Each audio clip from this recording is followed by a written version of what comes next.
Okay, beta, good morning everyone. Yes, today we will start with the question number first, ninth part. Solve the following equation and check your result. So, ninth part is 4m plus 2 over 6m plus 10 is equal to 1 by 2. Clear. अब देखिए इस question में variable क्या है m. It means we have to find the value of m and hence check the result. तो जब भी ऐसे क्वेश्चंस हो तो उन क्वेश्चंस में सबसे पहले फर्स्ट स्टेप हम क्या करते हैं, क्रॉस मल्टीप्लाइंग। इसमें हमने क्या करना है, क्रॉस मल्टीप्लाइंग। तो जब क्रॉस मल्टीप्लाइंग करेंगे तो 2 इसके साथ मल्टीप्लाई होगा, 2 इंटू 4m प्लस 2, और जो 1 है वो इसके साथ होगा 6m प्लस 10 के साथ। तो ये हो गया 2 into 4m plus 2 is equal to 1 into 6m plus 10। Clear. अब इसको सिंप्लीफाई करके m की वैल्यू फाइंड आउट करेंगे। अब 2 जो है 4m के साथ भी मल्टीप्लाई हुआ तो कितना हो गया 8m प्लस 2 के साथ भी होगा तो ये हो गया 4 is equal to 1 into 6m plus 1 into 10। Clear. अब जो वेरिएबल वाली वैल्यूज है उसको एक तरफ सेपरेट कर लेना है और जो कांस्टेंट है उनको दूसरी तरफ। मींस कि जो 6m है इसको ट्रांसपोज करके हमने इस लेफ्ट हैंड साइड पे ले आना है और जो 4 है उसको ट्रांसपोज करके राइट हैंड साइड पे ले आना है। तो वी गेट 8m, ये इधर ट्रांसपोज हुआ तो माइनस हो गया, minus 6m is equal to 10, 4 उधर ट्रांसपोज हुआ तो -4 हो गया। Clear. Now 8m minus 6m 2m, 10 minus 6 10 minus 4 6। Clear. तो ये आ गया हमारे पास 2m is equal to 6। Now dividing both side by 2, we get 2m divided by 2 is equal to 6 by 2. इस 2 से ये 2 कैंसिल हो गया, 2 1s are 2, 2 3s are 6, which implies m is equal to 3. तो वेरिएबल m जो है उसकी value क्या आ गई 3। क्लियर। अब हमें इसे चेक करके भी बताना कि हमारा आंसर ये करेक्ट है कि नहीं है। क्लियर। तो नेक्स्ट स्टेप इज चेकिंग। अब चेकिंग के लिए मैंने बताया था आपको कि सबसे पहले आपने लेफ्ट हैंड साइड लेना है, फिर राइट हैंड साइड, फिर दोनों को आपने चेक करके बताना है कि दोनों इक्वल है कि नहीं। अगर वो इक्वल होंगे इट मींस जो हमारा आंसर है वो करेक्ट है, अगर इक्वल नहीं है इट मींस हमारा आंसर रॉन्ग है। क्लियर। कहीं हमने रॉन्ग फॉलो किया है step. Clear. So first of all taking left hand side, this is equal to 4m plus 2 over 6m plus 10, right. अब now putting the value of m is equal to 3 here, we get 4 multiplied 3 plus 2 over 6 multiplied 3 plus 10. 4 3s are 12, 12 plus 2 14 over 6 multiplied 3 18, 18 plus 10 28. Clear. अब इसकी cutting हो जाएगी, 14 1s are 14, 14 2s are 28, तो ये कितना आ गया 1 by 2। और राइट हैंड साइड देखिए वो ऑलरेडी कितना है, right hand side is equal to 1 by 2, ये ऑलरेडी है। अब इससे क्या क्लियर हो रहा है आपको कि जो लेफ्ट हैंड साइड है this is equal to right hand side. It means जो हमारा आंसर है वो करेक्ट है। हेंस चेक या हेंस वेरीफाइड आप लिख सकते हो, hence verified. Clear. Next is 11th part, and 11th part is 2x plus 5 over 3 is equal to 3x minus 10.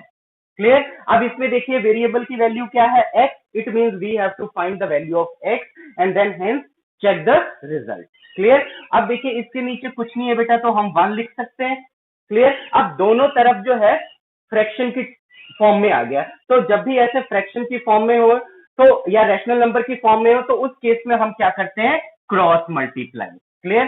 तो ये जो है 2x प्लस 5 1 के साथ मल्टीप्लाई होगा एंड इज इक्वल टू 3 जो है 3x माइनस 10 के साथ मल्टीप्लाई होगा। तो नेक्स्ट स्टेप हमारा आ गया 1 into 2x plus 5, this is equal to 3 into 3x minus 10।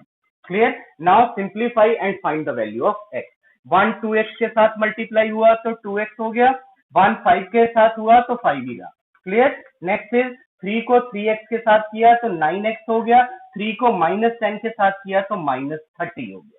Clear. अब जो वेरिएबल वाली टर्म्स है उसको एक तरफ कर लेना है एक साइड पे, और जो कांस्टेंट टर्म है उनको दूसरी साइड पे कर लेना है। क्लियर। तो इस 2x को उधर लेकर जाओ, इस 30 माइनस 30 को इधर लेकर आओ, तो ये हो गया 5, ये माइनस 30 जो इधर आके ट्रांसपोज हुआ तो ये प्लस 30 हो गया, और इधर हो गया 9x, 2x उधर ट्रांसपोज हुआ तो -2x आ गया। क्लियर। अब ये आ गया 5 प्लस 30 कितना हो गया 35, 9x minus 2x 7x। Clear. Now dividing both side by 7 we get 35 over 7 is equal to 7x over 7।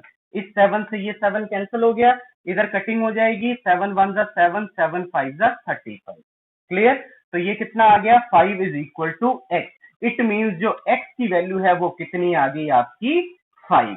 तो सॉल्व करने के बाद जो x की वैल्यू है आपकी कितनी आ गई 5। लेकिन अब उसने ये भी कहा कि hence check the result. Clear. It means हमने चेक करके ये भी बताना है कि जो हमारा आंसर है वो करेक्ट है या नहीं है। तो next step is checking. Again for checking, first of all taking left hand side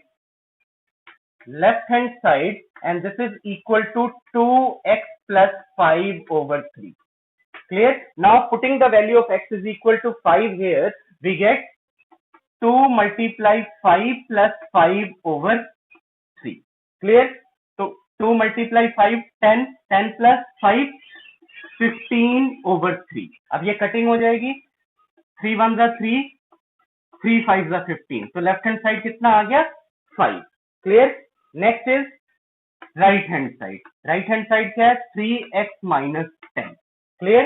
अब x की वैल्यू कितनी है 5, यहाँ पे पुट कीजिए तो ये हो गया 3 multiply 5 minus 10, 3 multiply 5 15, 15 minus 10 and this is equal to also 5। Therefore it is clear that left hand side is equal to right hand side, left hand side is equal to right hand side, hence verified।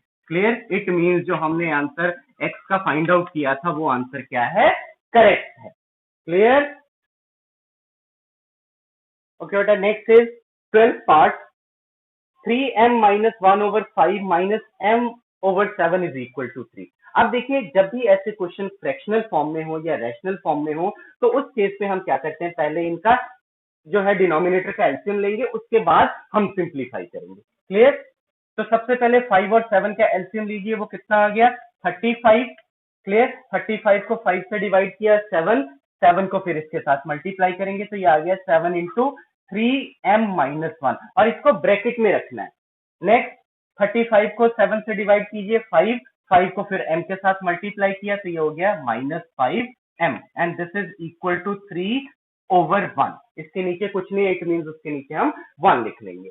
Clear. अब इसको simplify कीजिए, 7 into 3m 21m, 7 into -1 -7 and then -5m over 35 is equal to 3/1। Clear. Which is equal to जो m वाली term है उनको combine कीजिए, 21m -5m -7 over 35 is equal to 3/1। Clear. Now 21m minus 5m 16m minus 7 over 35 is equal to 3/1। अब क्या करेंगे cross multiply, तो 1 को इसके साथ मल्टीप्लाई कीजिए तो ये हो गया 1 into 16m minus 7 is equal to 3 into 35। Clear. तो 1 को 16m के साथ किया 16m, 1 को -7 के साथ किया तो -7। Clear. And this is equal to 35 को 3 के साथ मल्टीप्लाई कीजिए तो कितना हो गया 105। क्लियर। नाउ इस 7 को इधर ट्रांसपोज कीजिए तो ये आ गया 16m is equal to 105 plus 7 which is equal to 112। It means 16m is equal to 112। Clear? Now dividing both side by 16, we get 16m over 16 is equal to 112 over 16। Clear? ये 16 से 16 cancel हो गया, 16 1 जा 16, 16 7 जा 112। Clear. It means जो m की value है वो कितनी आ गई 7। क्लियर। तो सॉल्व करके हमारे पास जो वेरिएबल m है उसकी वैल्यू कितनी आ गई 7। अब हमने ये रिजल्ट चेक करके बताना है कि ये आंसर हमारा करेक्ट है कि नहीं है।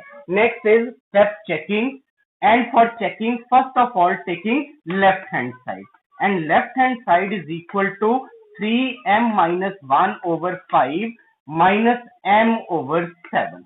Clear? Now putting the value of m is equal to 7 here, we get 3 multiply 7 minus 1 over 5 minus 7 over 7. Now 3 into 7, 21. 21 minus 1, 20 over 5 minus 7 over 7. ये 7 से 7 कैंसिल, 5 1 जा 5, 5 4 जा 20. तो ये कितना आ गया 4 minus 1 and this is equal to 3.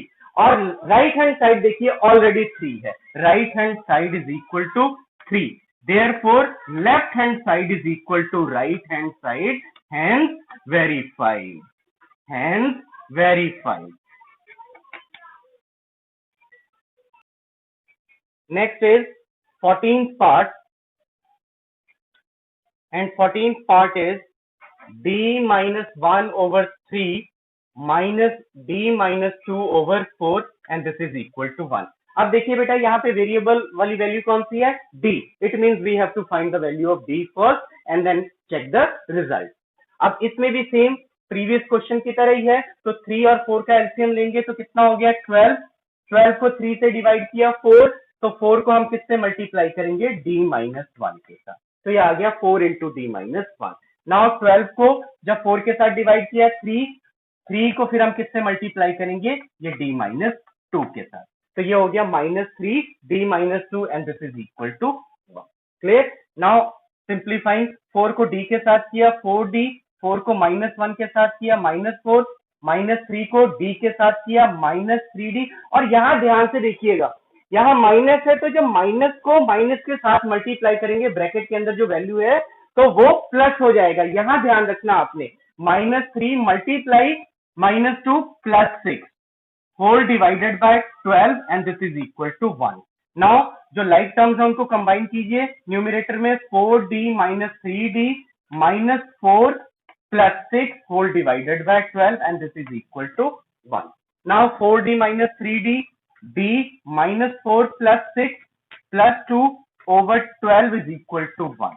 Now cross multiplying, we get d plus 2 is equal to 1 into 12 and d plus 2 is equal to 12, which implies that d is equal to 12 minus 2 and this is equal to 10. It means जो solve करके हमारे पास d की value आई है वो कितनी आई है,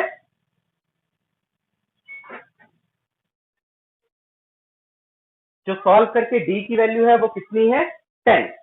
clear? अब जो 10 है उसको हमने चेक करके बताना है कि यह हमारा आंसर जो है वो करेक्ट है कि नहीं है. तो d is equal to 10. Now checking,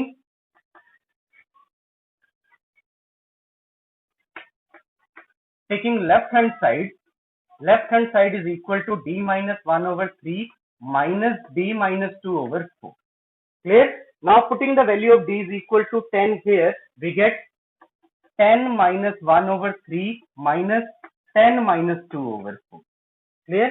तो 10 minus 1 कितना हो गया 9, 9 over 3, 10 minus 2 8, 8 over 4. अब इसकी कटिंग हो जाएगी, 3 1 जा 3, 3 3 जा 9, 4 1 जा 4, 4 2 जा 8. तो ये कितना आ गया 3 minus 2 and this is equal to 1. Clear? तो अब देखिए लेफ्ट हैंड साइड कितना आ गया 1 और राइट हैंड साइड ऑलरेडी हमारे पास कितना है 1. Right hand side is 1. Therefore left hand side is equal to right hand side, hence verified. It means हमारा जो आंसर है वो